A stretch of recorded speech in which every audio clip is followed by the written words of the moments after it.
Selamat datang di podcast Bincang ngobrolin kota bersama Diskominfo Samarinda. Halo, selamat datang di podcast Bincang ngomongin kota bersama saya, Bobi Lolowang, sebuah podcast yang membahas tentang isu terkini dan perkembangan dari pembangunan kota Samarinda, ibu kota Kalimantan Timur. Hadir di episode pertama kali ini, sebuah narasumber yang luar biasa, seorang Kepala Dinas Komunikasi dan Informatika Kota Samarinda, Bapak Aji Syarif Hidayatullah. Halo Pak. Halo. Bukan. Gimana kabarnya Pak Dayat? Alhamdulillah baik, Mas Bobi. Alhamdulillah baik. Di luar pekerjaan sebagai Kepala Dinas, apa Pak kesibukan belakangan ini Pak? Saya kalau ada waktu olahraga, main tenis, ya. Ini hari ini jadwal main tenis. Hari ini Pak ya? Ya, ada lagi aktivitas lain. Kalau Sabtu Minggu saya biasanya itu di kolam ikan. Di kolam ikan. Ya, saya sambil membuat kolam ikan untuk hiburan di hari Sabtu dan Minggu. Oh, di kolam ikan di mana tuh Pak?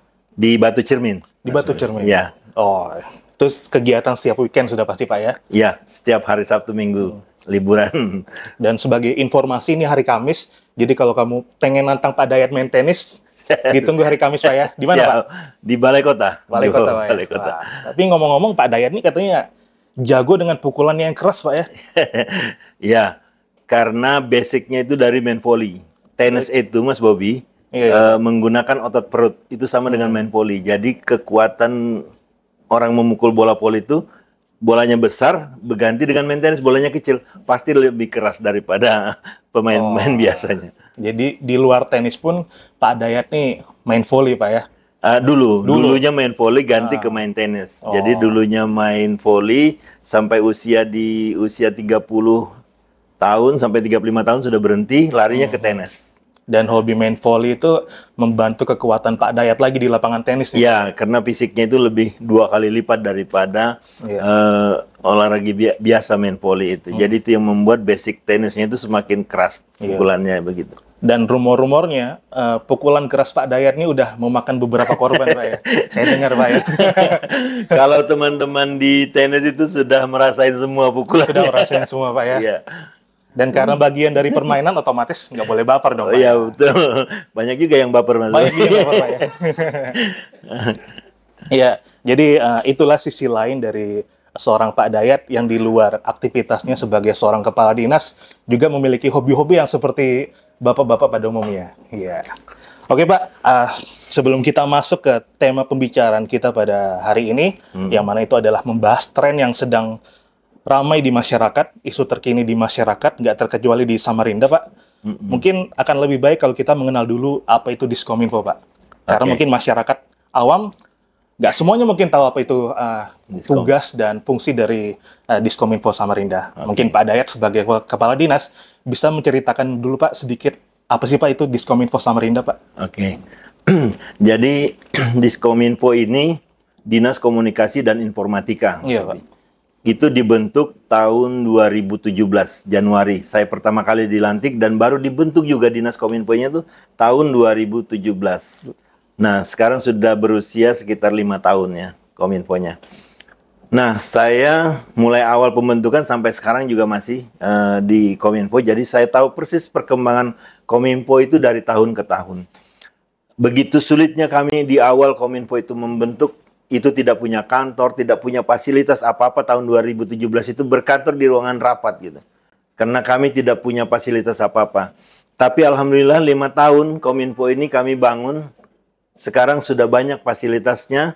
Dan alhamdulillah kami juga sudah banyak melakukan tugas dan fungsi Kominfo itu. Sehingga sekarang perangkat daerah pun menjadi nyaman gitu. Dengan kehadiran Kominfo karena seluruh jaringan yang ada di pemerintah kota sampai ke puskesmas ya, kelurahan, kecamatan itu sudah terintegrasi semua jaringan teknologinya itu dengan Kominfo.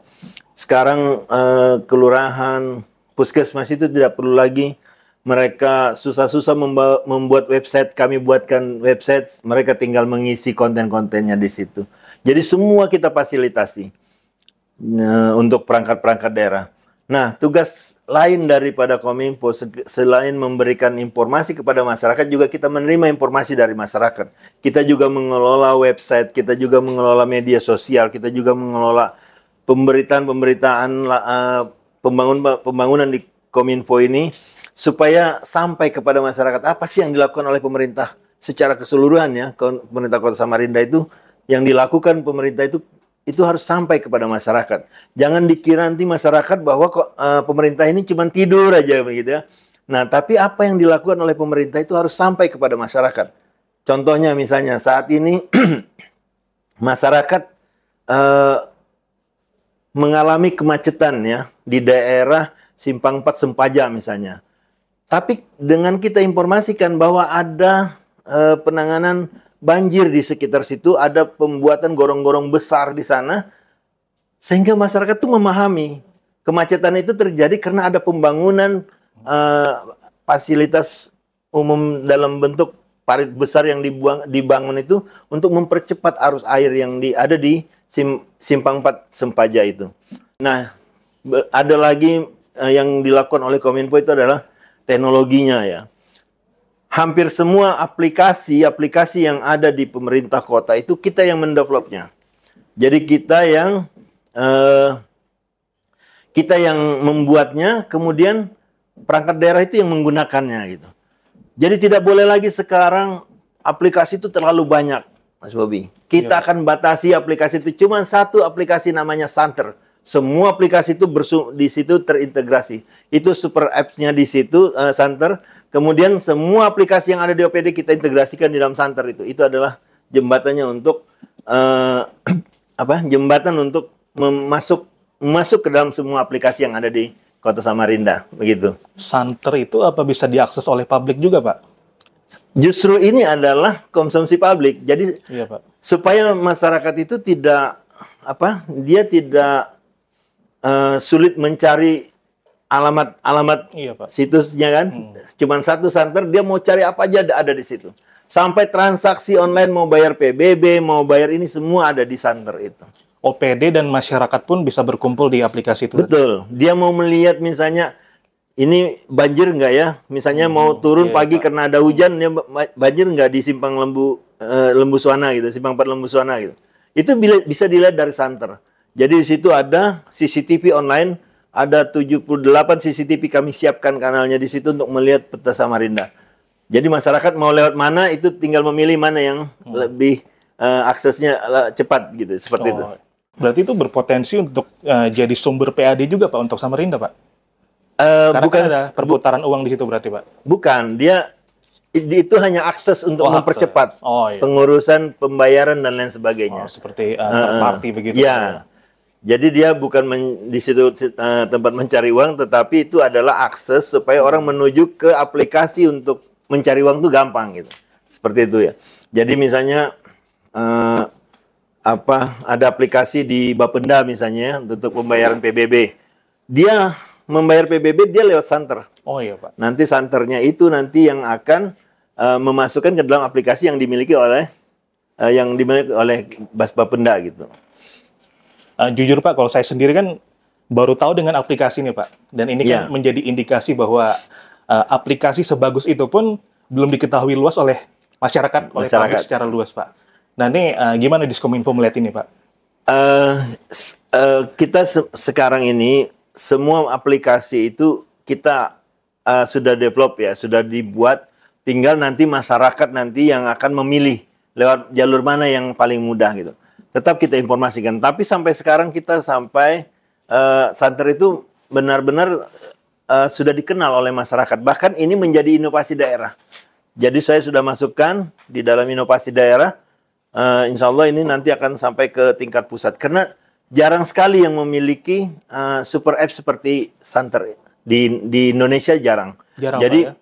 Itu juga Samarinda menjadi tempat orang belajar dari kabupaten kota lain belajar tentang Santer itu seperti apa gitu. Kalau di Indonesia itu ada beberapa daerah saja yang memiliki super app seperti Santer itu. Dan di Kalimantan mungkin cuma Samarinda Pak ya? Saya belum tahu ya yang di-develop oleh teman-teman yang di kabupaten kota. Tapi yang jelas Santer itu dari kabupaten kota itu banyak yang belajar kepada Santer. Belajar tentang pengelolaan Santernya. Jadi prestasi juga tuh buat Samarinda Pak ya. Iya. Kalau sampai jadi rujukan apalagi di tingkat nasional Pak. Iya, betul. Dan ngomong-ngomong soal isu terkini Pak Dayat, salah satu yang ramai di publik secara nasional, bahkan mungkin nggak terkecuali di Samarinda juga Pak, adalah praktik judi online. Salah satu persoalan yang juga di tingkat nasional ditanganin oleh Kemenkominfo. Bicara soal penanganan judi online, bagaimana Pak Diskominfo Samarinda berperan dalam memberantas praktik yang haram ini Pak? Apakah ada kewenangan juga dari Diskominfo di tingkat daerah atau terbatas di Kemenkominfo Pak?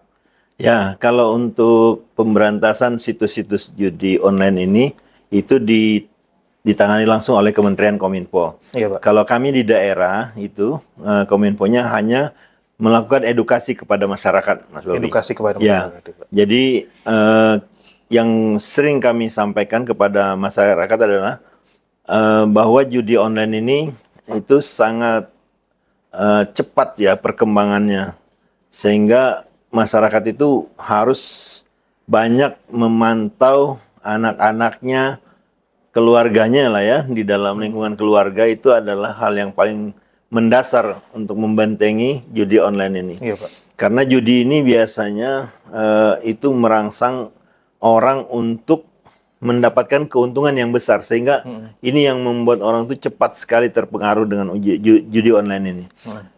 Tahun ini saja sampai bulan Maret ya, di tahun ini, Iya Pak. Kementerian Kominfo itu sudah menutup ya situs judi online itu sebanyak 1,2 juta 1,2 situs juta. ya.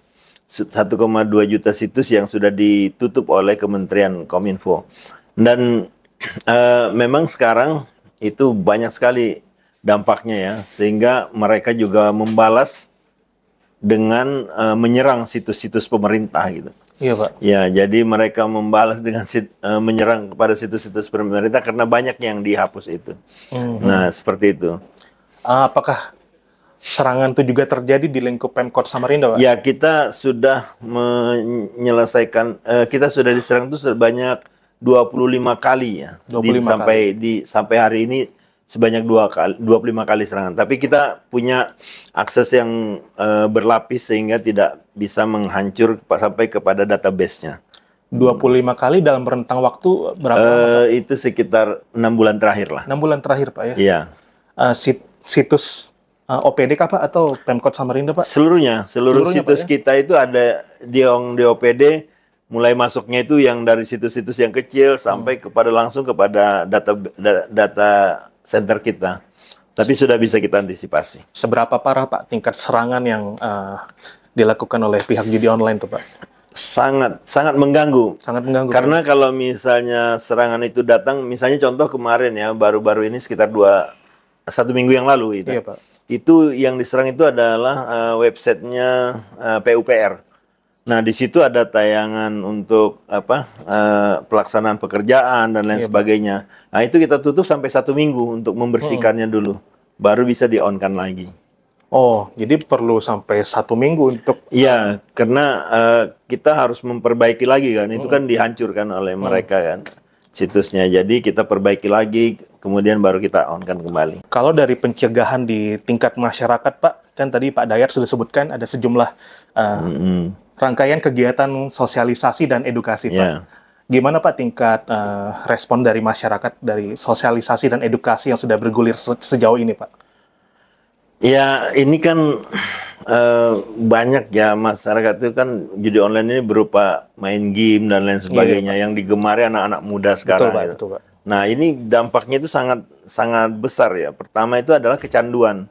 Jadi kecanduan mungkin menang sekali, kalahnya 10 kali gitu. Ini yang membuat menang sekali ini yang membuat dia kecanduan gitu. Dan itu kalau sudah orang kecanduan itu bisa merugikan secara finansial. Nah, kalau dia tidak punya uang itu bisa berdampak kepada hal yang lain yang lebih buruk lagi.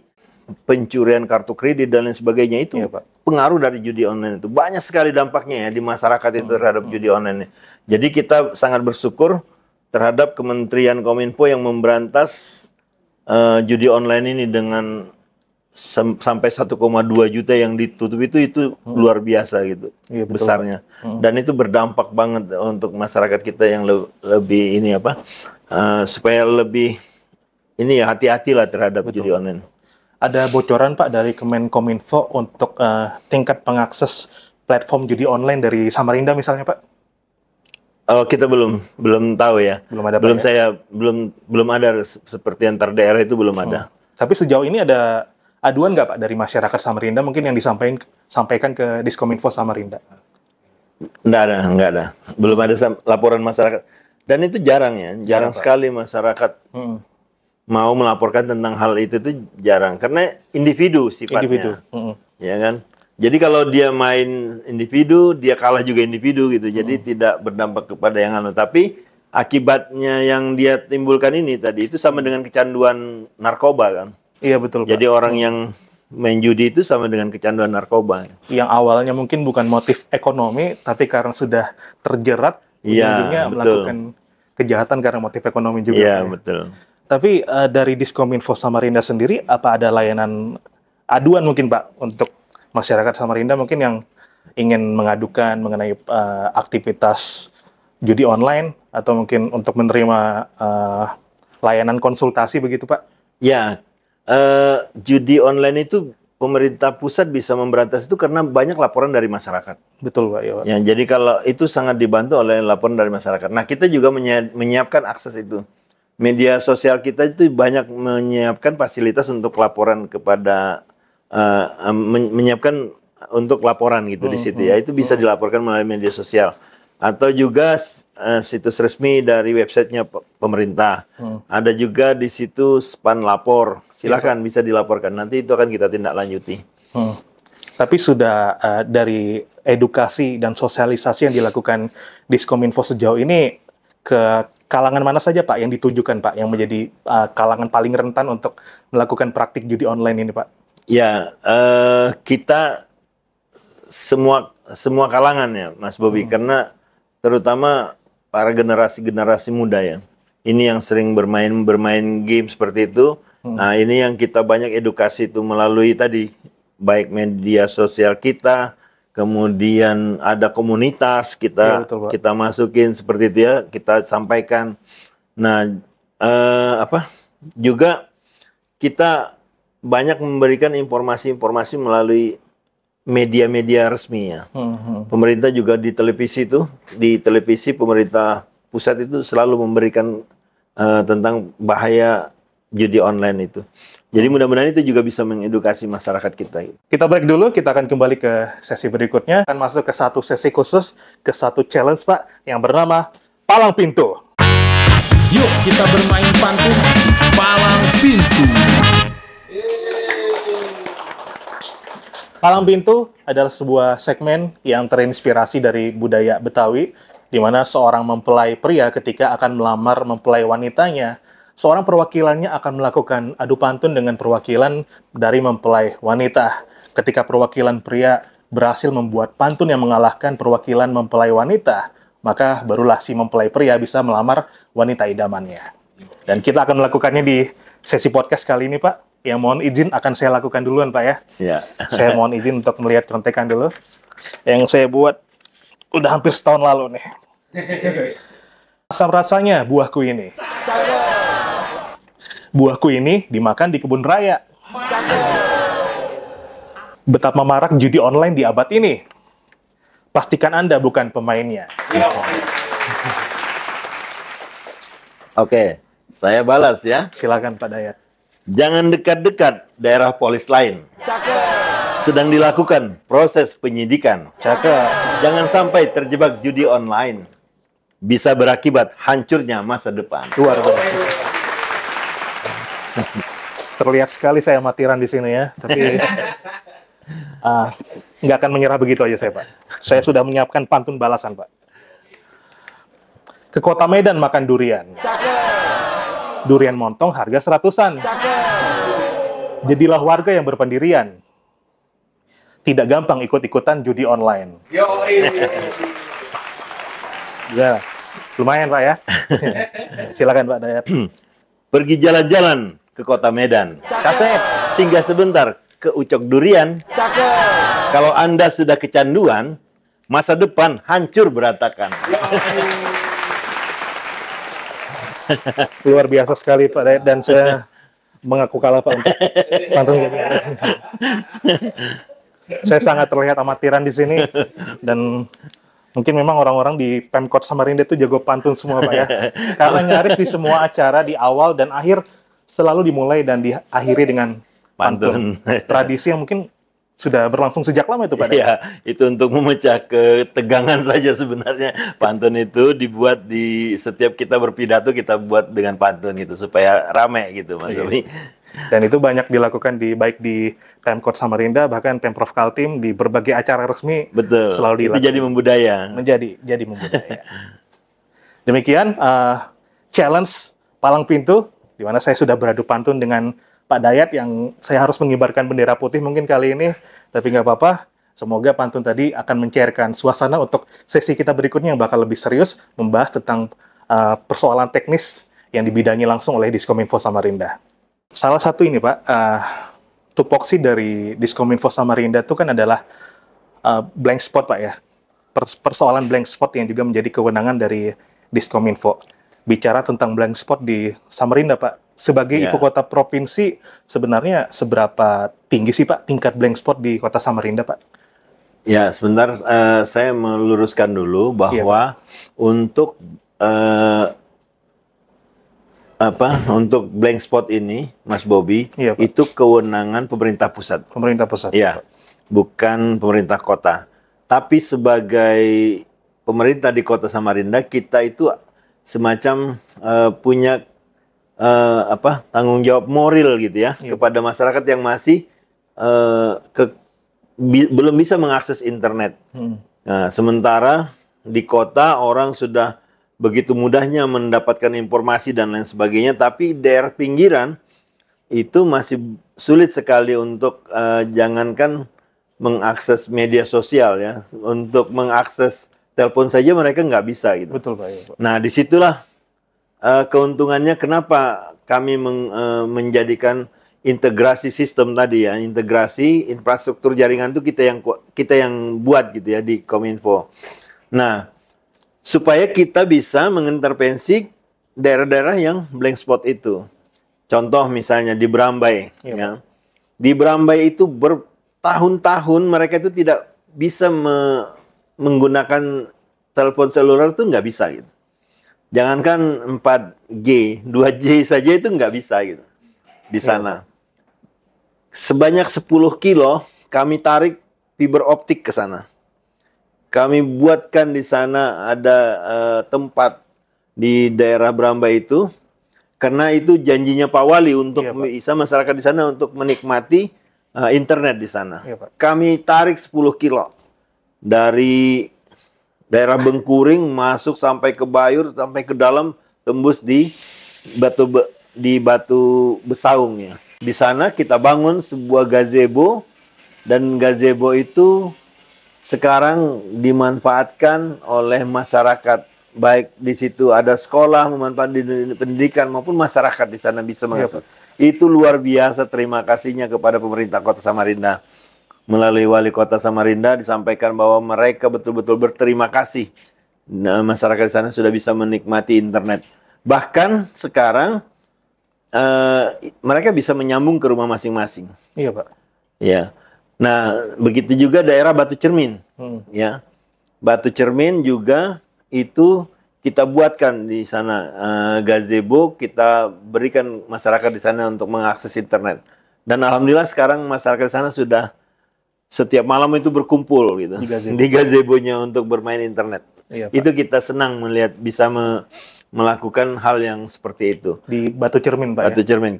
Kemarin juga Pak Wali sudah berjanji dengan masyarakat di sana yang di Batu di daerah Sungai Siring ya. Iya Pak. Nah, kami sudah tinjau juga di sana, dan akan dalam tahun ini juga akan kami bangun di sana gazebo untuk internet gratis, karena memang tidak ada menara di daerah situ. Iya Pak. Karena itu di dekat bandara, tidak boleh ada menara BTS di situ, sehingga tidak ada masuk di sana wilayah jaringan internet tidak ada di sana. Jadi kita yang tarik kabel ke dalam di daerah Sungai Siring di dalam. Iya, Pak. Wilayah-wilayah yang Pak Dayat sebut tadi itu kan Samarinda Utara semua, Pak. Betul. Apakah sebagian besar memang di Samarinda Utara, Pak, yang masih mengalami Iya, blank spot? karena aksesnya kan gunung di sana ya. Oh, gunung, di iya, gunung. Pak. Nah, Simpang Pasir dulunya juga blank spot, tapi sekarang sudah ada BTS di daerah jalan tol. Jadi mereka sudah bisa mengakses. Dan daerah-daerah yang blank spot, insya Allah kita akan masuk di sana. Yang penting aksesnya memang betul-betul blank spot. Tapi kalau misalnya dia di sekitarnya masih ada jaringan, dia yang sendiri yang dapat, itu enggak kita dulu. Kita yang akses memang betul-betul yang tidak terjangkau ya oleh provider lain gitu. Seberapa luas, Pak, wilayah Samarinda ini yang belum tercover oleh jaringan? Hanya daerah-daerah pinggiran. Dan itu di utara semua, Pak? Ya, makanya akses-akses internet kita itu yang paling banyak kita free wifi itu kita taruh di daerah pinggiran. Dan itu kan Diskominfo atau Pemkot nggak bisa sendirian, Pak, ya? Otomatis harus menggandeng provider, Pak, ya? Ya, itu dari Kominfo semua yang tarik. Oh, semua dari Kominfo, ya. Dari Kominfo. Oke. Besar harapan, Pak, untuk kiranya dalam tahun-tahun ke depan, apalagi akan memasuki tahun politik mungkin, Pak, ya? Di mana penting bagi masyarakat untuk bisa mendapat informasi sebaik-baiknya dan sebenar-benarnya, karena sudah umum terjadi mendekati tahun politik, banyak hoax juga yang bersebaran, Pak, ya. Betul. Ini kan tinggal hitungan bulan lagi sudah masuk 2024, Pak. Ya. Dan aktivitas di media sosial juga semakin ramai, nggak terkecuali di Samarinda. Gimana, Pak? Diskominfo Samarinda mungkin ada upaya untuk melakukan intervensi agar arus komunikasi di kalangan masyarakat Samarinda ini nggak terserang atau terkontaminasi kabar-kabar hoax, Pak.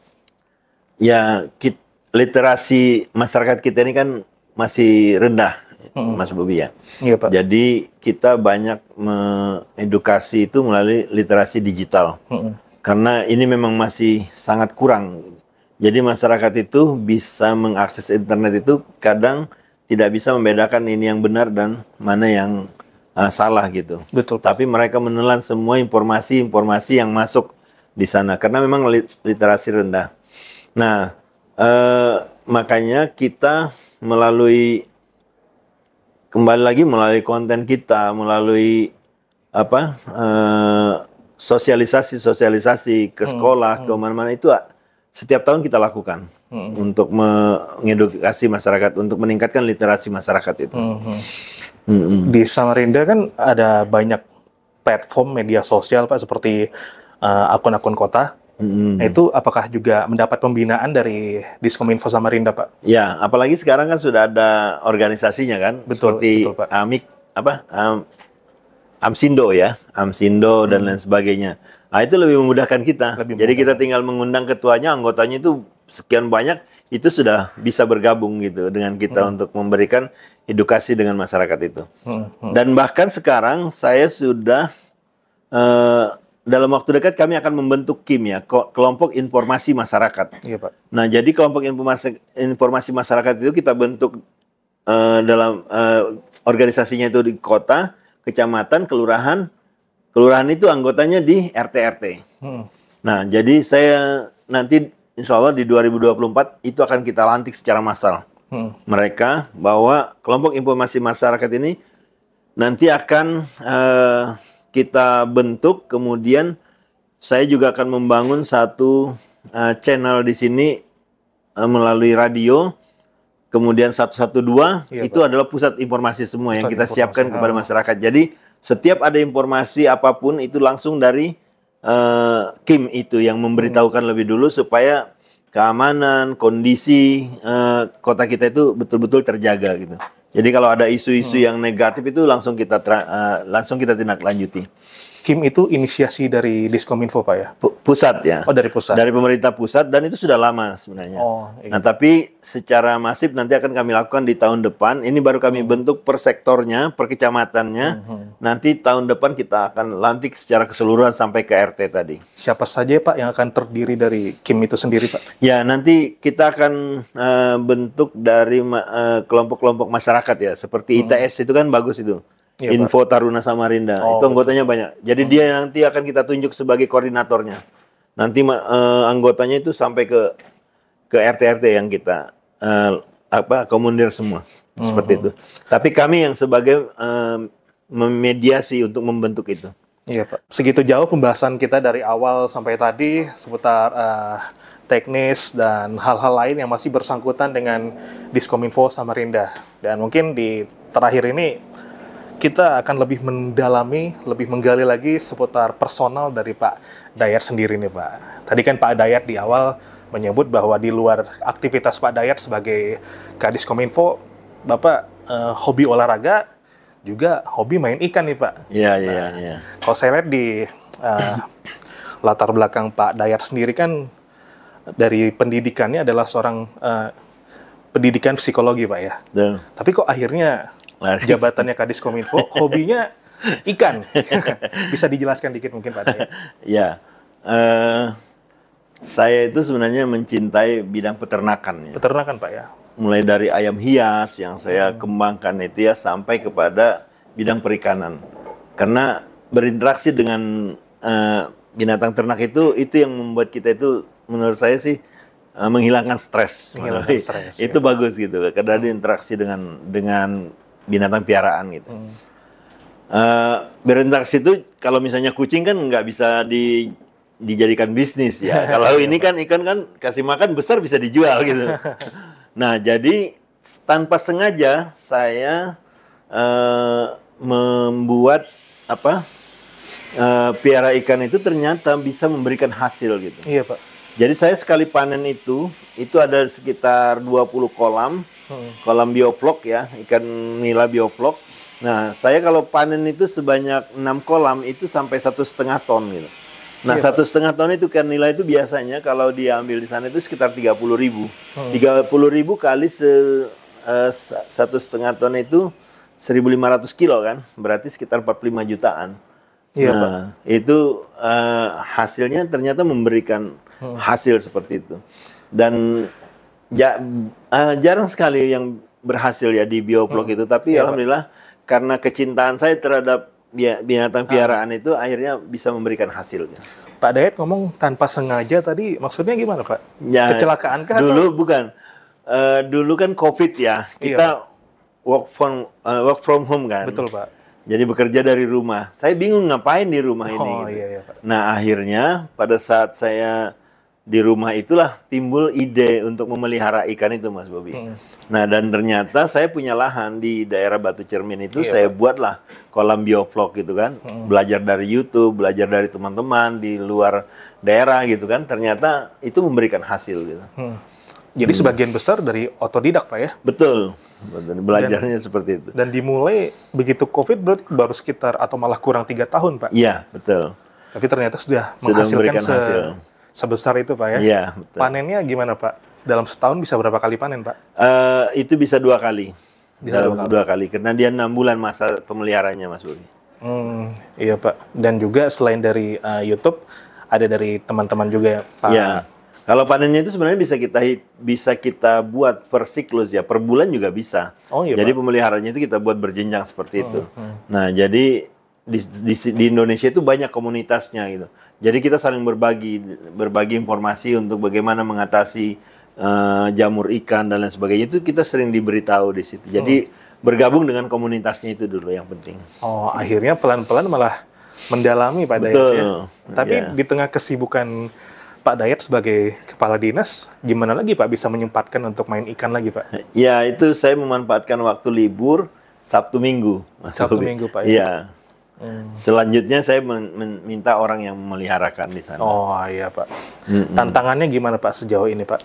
Ya, tantangannya itu memang sangat sangat asik ya, karena kita bisa membesarkan ikan itu saja itu sudah luar biasa anunya. Iya, Pak. Luar biasa senangnya gitu. Iya, Pak. Karena ikan itu kan termasuk rumit ya penanganannya gitu. Tapi kalau kita sungguh-sungguh itu pasti bisa gitu. Jadi intinya itu adalah kesungguhan kita di dalam menangani usaha. Dan sekarang pun sudah sampai merekrut orang, berarti otomatis sudah membuka lapangan pekerjaan juga. Betul. Pak Dayat. Dari yang awalnya iseng-iseng karena COVID, bingung mau ngapain di rumah, Iya. bikin kolam ikan di kebun, Pak ya. Ya, bahkan insya Allah tahun depan saya sudah kembangkan ke kolam yang lebih besar lagi. Akan ekspansi lagi, Pak Ya, ya. betul. Itu iya, di daerah Bayur, saya sudah siapkan di sana tanahnya. Saya sudah siapkan untuk membesar. Jadi nanti pensiun ya ngurusin ikan aja gitu. Luasnya bagaimana, Pak? Luasnya sudah lebih setengah hektar di Bayur itu. Di Bayur. Kalau di Batu Besar, Batu Cermin itu Batu Cermin. sedikit ya. Masih seperempatan hektar lah. masih seperempat. Ya. Cuma awalnya karena iseng dan pelan-pelan jadi hobi juga, Pak. Jadi ya iseng jadi hobi, sekarang jadi menghasilkan, jadi usaha gitu. Ada keinginan untuk menseriusi mungkin, Pak, setelah pensiun nanti, Pak? Ya, itu makanya saya sudah siapkan lahan yang lebih besar lagi di sana, di daerah Bayur. Itu untuk pensiun nanti. Jadi memang kalau menurut saya sih kalau mau usaha itu harus dikembangkan sebelum kita pensiun. Karena kalau kita sudah pensiun baru mulai usaha itu nanti akan berat di modalnya, berat juga perkembangannya gitu. Jadi kembangkan sekarang, nanti hasilnya pada saat kita pensiun sudah menerima hasil. Luar biasa dan bisa jadi inspirasi, Pak. Selain ikan ada lagi nggak, Pak? Ya, untuk sementara saya sambil berkebun ya, berkebun kecil-kecilan lah di dekat kolam ikan itu, Mas Bobi. Untuk mengisi hari libur, Pak Dayat ya. Iya, iya. Sisi menarik dari sisi personal Pak Dayat, di luar aktivitasnya sebagai kepala dinas, ternyata memiliki hobi yang tanpa sengaja malah menjadi ladang bisnis yang mungkin bisa diseriusi ke depannya setelah pensiun dari jabatan publik yang kini diemban.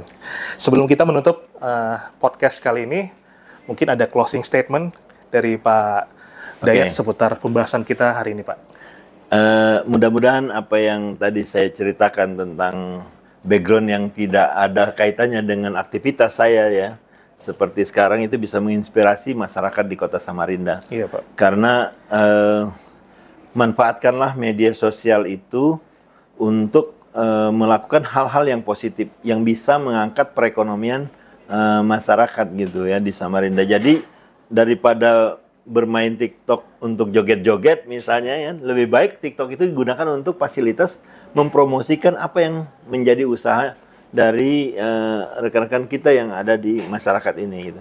Jadi gunakan fasilitas media sosial itu daripada browsing-browsing yang tidak benar, mendingan manfaatkan untuk menjadi usaha ya, mempromosikan bisnis dan lain sebagainya. Saya justru tertarik dengan mereka-mereka yang eksis di media sosial itu tapi mempromosikan barang-barang yang dijual di media sosial. Itu lebih bagus daripada kita hanya bermain, menghabiskan kuota tapi tidak ada manfaatnya. Saya juga seperti itu. Jadi walaupun backgroundnya di psikologi, tapi saya memelihara ikan, tapi ikan itu dibeli orang berkat media sosial gitu, yang kita promosikan di media sosial. Jadi anaknya yang sebesar ini pun bisa jadi uang gitu kalau memelihara ikan itu, gitu. Apalagi yang besarnya gitu. Nah, jadi saya menghimbau kepada masyarakat, bijaklah di dalam memanfaatkan media sosial. Kemudian manfaatkan media sosial itu untuk keuntungan yang lebih bermanfaat bagi keluarga. Jadi ini yang kita harapkan gitu. Jangan tertarik kepada judi online karena itu akan merusak. Terima kasih. Assalamualaikum warahmatullahi wabarakatuh. Waalaikumsalam. Menarik dan sangat inspiratif insight baru dari Pak Dayat. Terima kasih banyak Pak Dayat untuk Sama-sama, Mas Bobi. waktunya hari ini. Kita jumpa lagi di lain kesempatan, Pak ya. Terima kasih buat penonton sudah menyaksikan podcast kami hari ini. Kita akan ketemu lagi di episode dari Bingka berikutnya, masih dengan tamu yang nggak kalah menarik. Dan sampai jumpa di episode berikutnya. Saya Bobby, pamit undur diri. Terima kasih dan sampai jumpa.